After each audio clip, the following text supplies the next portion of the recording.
What does it mean that God created out of nothing?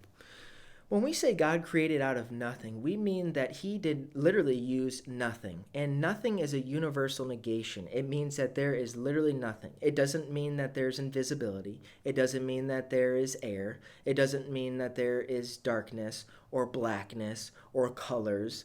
It literally means nothing. And we can't understand this state of nothing because even when we close our eyes, we see black, but black is a color and that is something. And so God dwelled in this state of wonder and awe and ineffableness that we cannot even comprehend or understand. Because when it was just God, it was just God.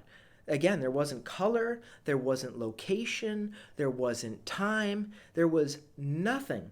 So when we say that God created out of nothing, we say that he created out of his very intellect, his knowledge, and by the word of his power. God had the first word, and he will have the last word. He's the first, the last, the Alpha, the Omega, the beginning, and the end.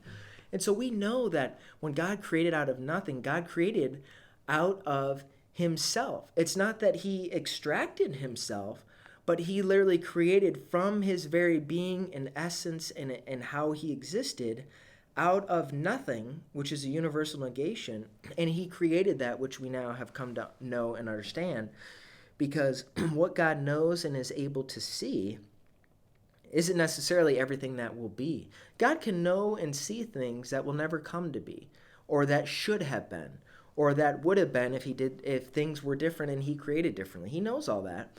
But what God actualizes, what he speaks out and allows to have exist within his being, because we know from Revelation 4:11 that by God's will things exist.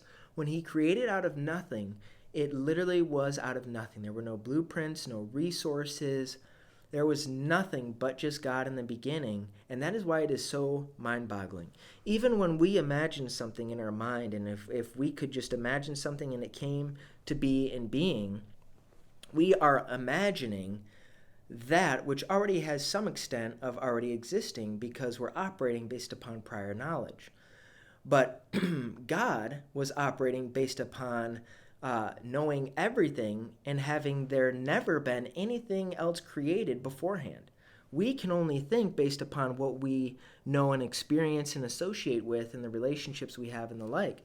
God was able to do that without anything in the past because, again, he is a timeless God. We know from Isaiah 57:15 that it says, God is the one who inhabits eternity. So when God created out of nothing, he literally created out of nothing. But when he spoke, that very thing came to be as it is because God declared it to be so. And God is one who is logical. He doesn't create logical impossibilities because it's impossible for him to create something and then to revert based upon his word, because we know that by his nature, he's the God of truth. He cannot lie. We know this from Hebrews, Titus, and other places.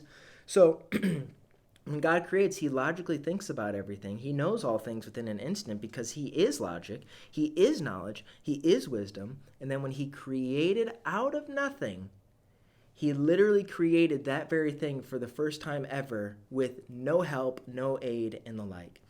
So God is incredible, God is amazing, and may this just give us a sense of awe and wonder at just how magnificent God is.